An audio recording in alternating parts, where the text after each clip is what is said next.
Hello students, model केम online classes में आपका स्वागत है। आज हम, जैसे कि आपको पता है, सिविक्स के फर्स्ट लेसन हमने कंप्लीट कर लिया है, सत्ता की साझेदारी। उसी से संबंधित आज का हमारा जो लेसन है, सेकंड लेसन, वो संघवाद है। इस लेसन को शुरुआत करने से पहले मैं आशा करता हूँ आपने जो है ये लेसन फर्स्ट जो पढ़ लिया होगा, क्योंकि फर्स्ट लेसन पढ़ने के बाद ही सेकंड लेसन जो है आपको अच्छी तरह से समझ में आएगा। तो आज का जो हमारा लेसन है वो संघवाद है। नाम से ही पता चलता है, जैसे संघ यानी कि एक ऐसी शासन व्यवस्था जिसमें कई प्रकार के, कह सकते हैं कि स्तर होते हैं। या फिर भारत क्या है, भारत में वर्तमान में 28 राज्य और 9 केंद्र शासित प्रदेश हैं।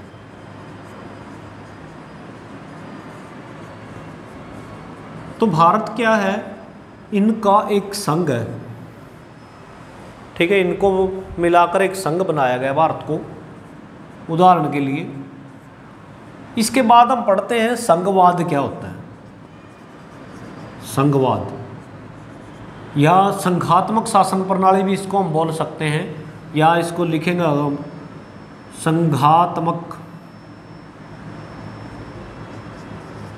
शासन प्रणाली। यानी कि संघवाद में ऐसी शासन प्रणाली जिसमें सरकार के स्तर 2 या 2 से या 1 से अधिक होते हैं, यानी कि अनेक स्तर होते हैं सरकार के, उसको हम संघात्मक शासन प्रणाली बोलते हैं। संघात्मक शासन प्रणाली, इसमें अगर हम उदाहरण लें, भारत है, अमेरिका है, ये ऐसे देश हैं जहां पर शासन के, मतलब यहाँ भारत अमेरिका, जहां पर शासन के 1 से अधिक रूप पाए जाते हैं, वो हमारे लिए क्या है, संघात्मक शासन प्रणाली है। ये संघवाद, जहाँ पर अनेक राज्यों का एक संघ है देश, जैसे कि भारत है, हमारे यहाँ अनेक स्तर की सरकारें पाई जाती हैं, जैसे हमने पिछले लेसन में भी पढ़ी थी, केंद्र सरकार, राज्य सरकार और स्थानीय सरकारें। इसी प्रकार दुनिया के अनेक देशों में इस प्रकार की शासन प्रणाली पाई जाती है, जिसका उदाहरण हमने दिया है, अमेरिका है या और भी काफ़ी देश हैं। उसके बाद आती है एकात्मक शासन प्रणाली।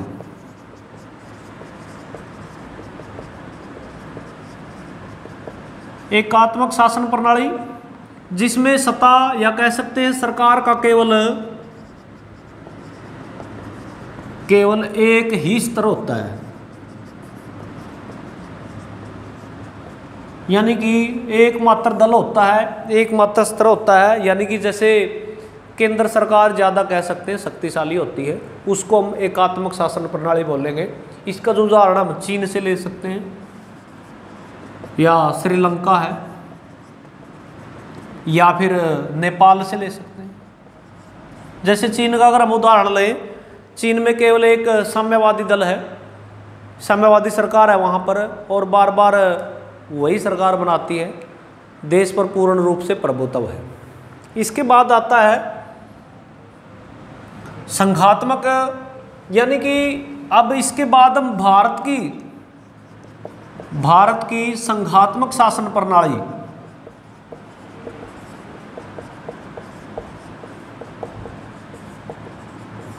ये पढ़ेंगे इस लेसन में। ये तो हमने दोनों की डेफिनेशन कर लिया, यहाँ हम भारत की संघात्मक शासन प्रणाली को पढ़ेंगे। तो भारत की शासन प्रणाली, संघात्मक शासन प्रणाली की विशेषताएं है, सबसे पहले यहाँ अनेक स्तर की सरकारें होती हैं, यानी कि सरकार के अनेक स्तर हैं, नियमित टाइम पर चुनाव होते हैं, केंद्र सरकार, राज्य सरकार और स्थानीय सरकारों की शक्तियों का बंटवारा किया गया है अनेक प्रकार से। और सबसे पहले, सबसे जो मुख्य विशेषता है यहाँ लोकतंत्र की। लोकतंत्र क्या है, पहले पढ़ चुके हम। अब्राहम लिंकन के अनुसार जनता का, जनता के लिए, जनता द्वारा बनाया गया शासन, जहाँ जनता सर्वोपरि होती है और जनता के अकॉर्डिंग सरकार चलती है। ये क्या है? भारतीय संघात्मक शासन प्रणाली की एक विशेषता है। इसके अनुसार, भारतीय शासन प्रणाली के अनुसार स्तर है जो सरकार के, केंद्र सरकार,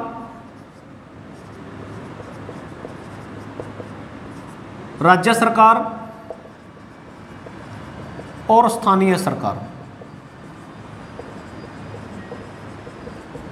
स्थानीय सरकार, हम अगर तीनों के अगर अलग अलग से जिक्र करें तो केंद्र सरकार क्या है? जो पूरे देश का नेतृत्व करती है, पूरे भारत के लिए नेतृत्व करती है। हम प्रधानमंत्री का, या कह सकते हैं कि लोकसभा का चुनाव होता है,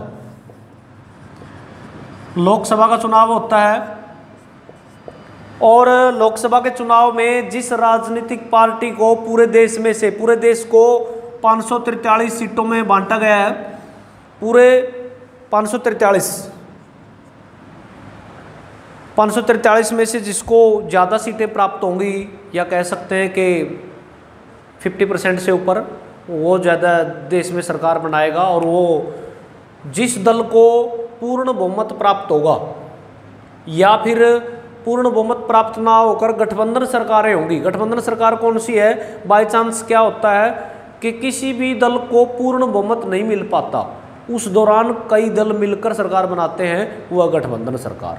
और उस दल के मुखिया को जो है प्रधानमंत्री नियुक्त किया जाता है, पीएम। और ये पूरे देश के लिए कह सकते हैं ये सरकार काम करती है। उसके बाद आती है राज्य सरकार। ये जहां केंद्र सरकार पूरे देश के लिए काम करती है, उसी प्रकार राज्य सरकारें, हमने अभी पढ़ा है कि भारत में अभी 28 राज्य है, पहले 29 थे।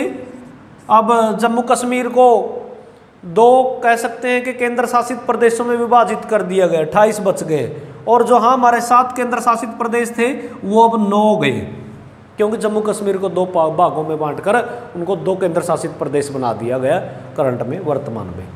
तो इसी प्रकार अगर हम भारत का जिक्र करें तो 28 राज्यों में भारत बटा हुआ है। तो भारत में 28 राज्यों की जो सरकार होगी वो अलग अलग राज्यों में शासन करेगी, जिसको हम राज्य सरकार का नाम देते हैं। राज्य सरकार की अपनी शक्तियां होती हैं। केंद्र सरकार के, वैसे तो केंद्र सरकार के अकॉर्डिंग कोई ज़रूरी नहीं है। क्यों नहीं ज़रूरी है?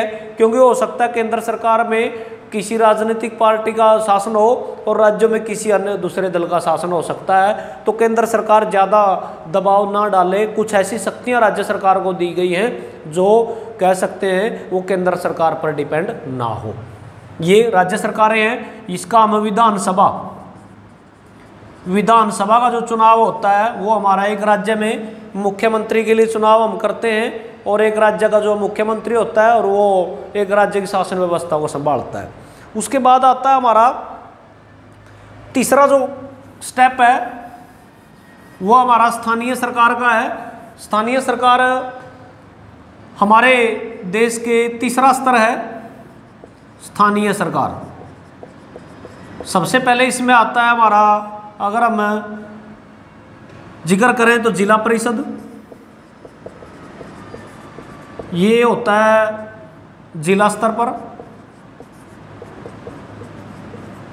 मान लीजिए जिस तरह से अगर हम जिक्र करें यहाँ पूरे ज़िले को कह सकते हैं कि एक जैसे ग्राम पंचायत को चुना जाता है, उसी प्रकार पूरे ज़िले को कह सकते हैं कि अनेक जिला परिषद के सदस्य चुनकर आते हैं और वो अपने में से एक अध्यक्ष उपाध्यक्ष इस तरह से चुनाव करते हैं और आगे अपनी शासन व्यवस्था को एक डिस्ट्रिक्ट में, जैसे फतेहाबाद है, जींद है, इन एक डिस्ट्रिक्ट के लिए संभालते हैं।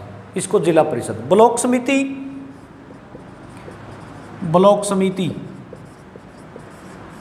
स्थानीय शासन का दूसरा रूप ब्लॉक समिति है। ब्लॉक स्तर पर जैसे टोहाना ब्लॉक है, तो इस ब्लॉक स्तर पर कह सकते हैं कि एक स्थानीय शासन को जो है बांटा गया है, या कह सकते हैं स्थापित किया गया है ब्लॉक लेवल पर।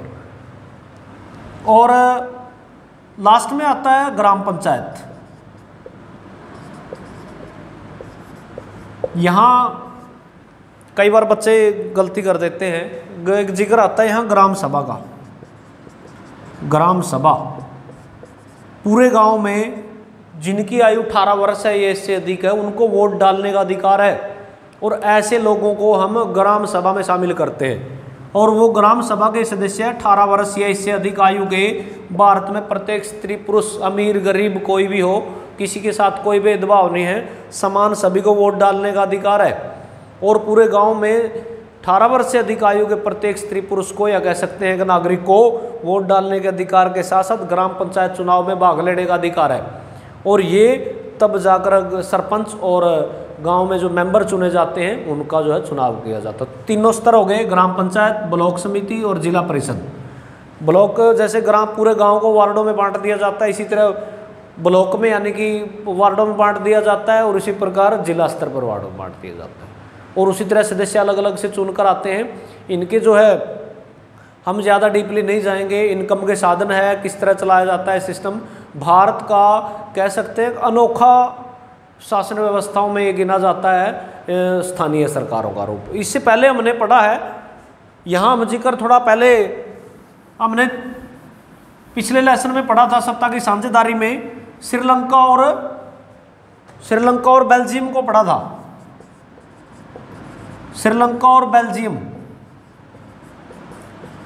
जिन बच्चों ने लेसन को पढ़ लिया है वो जान पाएंगे कि श्रीलंका में क्या हुआ था सिहिली और तमिलों के साथ, और बेल्जियम में क्या हुआ था फ्रेंच और डच भाषा बोलने वाले लोगों के साथ क्या हुआ था। एक बेल्जियम का एक अनोखा स्तर हमने पढ़ा था, सामुदायिक सरकार। सामुदायिक सरकार, इसलिए इस वीडियो को पहले स्टार्ट करने से पहले मैंने बताया था, अगर आपने फर्स्ट लेसन नहीं पढ़ा है उसको जरूर पढ़ लेंगे, तब जाकर आपको सेकंड लेसन अच्छी तरह से समझ में आ जाएगा। हमने पिछले लेसन में 2 देशों का ज़्यादा जिक्र किया है, बेल्जियम का और श्रीलंका का। वहाँ की जातीय बनावट क्या है, क्या क्या लोगों को क्या समस्याएं हैं, तो वहाँ का एक अद्भुत स्तर की सरकार वहाँ स्थापित की गई है, सामुदायिक सरकार, फ्रेंचों की अलग और डचों की अलग।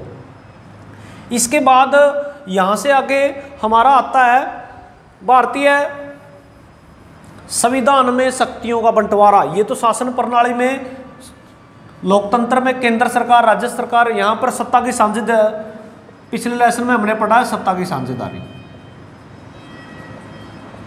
यहाँ पर आता है भारतीय संविधान में कुछ प्रावधान किए गए। भारतीय संविधान में शक्तियों का बंटवारा, शक्तियों का बंटवारा। भारतीय संविधान में शक्तियों का बंटवारा किया गया है। संघ सूची, 3 सूचियां बनाई गई हैं। संघ सूची,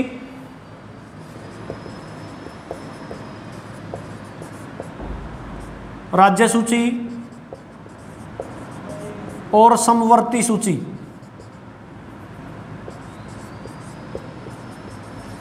भारतीय संविधान में शासन व्यवस्था को 3 भागों में बांट दिया, संघ सूची, राज्य सूची और समवर्ती सूची। इसको मैं पहले बता देता हूँ क्या क्या होती है। संघ सूची है ऐसी शासन व्यवस्था जिसमें केवल केंद्र सरकार कानून बनाती है, कानून बनाती है। वो विषय आते हैं संघ सूची में, लगभग इसमें 97 विषय हैं। ऐसे 97 विषय हैं भारत में जिस पर केंद्र सरकार कानून बनाती है, जैसे विदेशी मामले हैं, इस पर उनके आधार पर या कह सकते हैं। उसके बाद राज्य सूची है, यहां कानून बनाती है राज्य सरकार। यहां कानून बनाती है राज्य, लगभग यहां पर 62 मामले ऐसे हैं, जैसे कृषि है, सिंचाई है, पुलिस व्यवस्था है, और राज्यों की अलग अलग होती है। ऐसे मामले जो है राज्य सरकार के अंडर में आते हैं। यहाँ पर केवल राज्य सरकार कानून बनाती है, यहाँ पर केवल केंद्र सरकार कानून बनाती है। उसके बाद आती है समवर्ती सूची। ऐसे कुछ मामले हैं जिन पर दोनों सरकारों को कानून बनाने पड़ते हैं मिलकर बैठकर, दोनों सरकारें, दोनों मतलब केंद्र सरकार भी और राज्य सरकार भी। इसमें आते हैं 52 विषय। मान लीजिए शिक्षा है, शिक्षा, गोद लेना, उत्तराधिकार के मामले हैं, ये सारे विषय कहाँ पर आते हैं? समवर्ती सूची में आते हैं। यहाँ पर दोनों सरकारें मिलकर कानून बनाती है। और एक होता है यहाँ, अगर बाई चांस दोनों सरकारें, मतलब क्या हो गया, भाई राज्य में किसी की सरकार है, हमने पहले पढ़ा है कि राज्य में तो किसी की सरकार है, केंद्र में किसी की सरकार है, उस मामले में संवर्ती सूची में कानून बनाने के अधिकार में थोड़ी मुश्किलें आएंगी। मान लीजिए यहाँ किसी भी राज्य में अलग सरकार है ये और केंद्र में अलग सरकार है, अगर कानून बनाने के मामले में दोनों में क्या होगा, डिस्प्यूट होगा या कह सकते हैं मुश्किलें आएंगी, तो जिस कानून को केंद्र सरकार महत्व देगी वो कानून मान्य माना जाएगा, जिसको केंद्र सरकार महत्व देगी। उसके बाद आता है कुछ ऐसे विषय हैं जो मतलब जब हमारा संविधान निर्माण किया गया, जब सूचियां निर्मित की गई उसके बाद से उनको बनाया गया है, उन विषयों पर जो है उन पर भी केंद्र सरकार जो है अधिकृत करती है। इसके बाद आते हैं भारत की भाषा नीति। भारत की भाषा नीति यहाँ तक मैं आशा करता हूँ बच्चों को समझ में आ गया होगा। हमने केंद्र सरकार, राज्य सरकार, स्थानीय सरकारों के बारे में केंद्र संघ सूची, राज्य सूची और संवर्ती सूची हमने पढ़ा है और सरकार की हमने विशेषताएं पढ़ी हैं। उसके बाद आता भारत की भाषा नीति। भारत में हिंदी के साथ 22 भाषाओं को मान्यता प्रदान की गई है, मान्यता मिली है और भाषा के आधार पर भारत के राज्यों का पुनर्गठन हुआ है, यानी कि भाषा के आधार पर राज्यों का पुनर्गठन किया गया है। भारत में जो जैसी भाषा बोलता है उनको एक राज्य में, जैसे हरियाणा 1966 में अलग हुआ, तो इसका मकसद क्या था? पहले हरियाणा क्या था? हरियाणा पंजाब का एक पार्ट था और बाद में पंजाबी बोलने वाले जो लोग थे पंजाब में, उन्होंने अपना एक अलग राज्य की मांग की और हरियाणा को जो है अलग राज्य बना दिया गया 1966 में। इसको हम भाषा आधार पर अनेक प्रकार के राज्य भारत में जो भाषा आधार पर उनका पुनर्गठन किया गया है। इसके बाद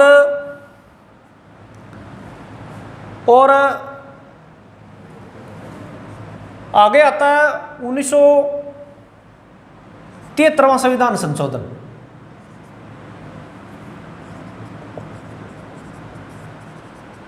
इस लेसन में आएगा हमारा 73वां संविधान संशोधन था। संशोधन मतलब कई बार बच्चों को पता नहीं होता, संविधान संशोधन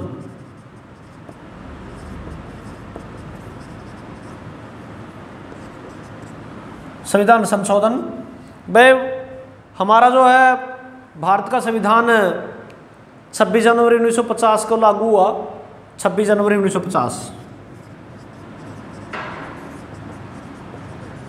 और आज हमारा चला हुआ है 2020। इस दौरान 1950 से लेकर 2020 तक भारत ने अनेक प्रकार से तरक्की की है, वृद्धि की है, विकास किया है, बदलाव हुए हैं, चेंज हो गया भारत पूर्ण रूप से।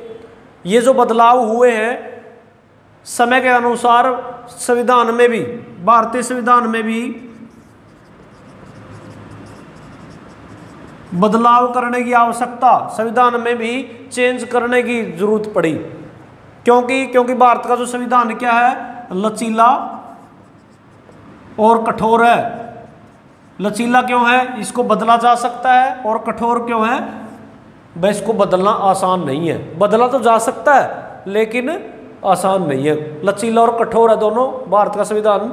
तो 1950 से लेकर 2020 तक भारत में अनेक विकास और तरक्की की है, या कह सकते हैं हमने महसूस किया है कुछ ना कुछ बदलाव करने का, समय के साथ, टाइम के साथ साथ जो है बदलने का।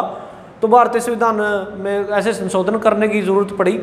एक उदाहरण देता हूँ मैं यहाँ। 86वें संविधान संशोधन के अनुसार भारत में पहले जब हमारा संविधान लागू हुआ, वोट डालने की आयु 21 वर्ष थी। वोट डालने की आयु 21 वर्ष थी, लेकिन बाद में महसूस किया गया कि भारत में वोट डालने की आयु 18 वर्ष कर दी जाए। तो वो 86वें संविधान संशोधन के द्वारा भारत में वोट डालने की आयु को घटाकर कितना कर दिया गया? 18 वर्ष। तो ये जो सिस्टम है इसको हम बोलेंगे 73वां संविधान संशोधन। और 73वें संविधान संशोधन में कुछ ऐसे चीज़ें थी जिनको जोड़ा गया। एक तो जो स्थानीय सरकार है, जो हमारी स्थानीय सरकार है उसको मजबूती प्रदान की गई, स्थानीय सरकार को मजबूती प्रदान की गई। और स्थानीय जो चुनाव है पहले नियमित नहीं थे, मतलब नियमित नहीं थे, 5 साल के बाद होते या कह सकते हैं लेट आगे पीछे होते, तो नियमित चुनाव कर दिए गए। और एक चीज के लिए और प्रसिद्ध माना जाता है संशोधन, इसमें महिलाओं को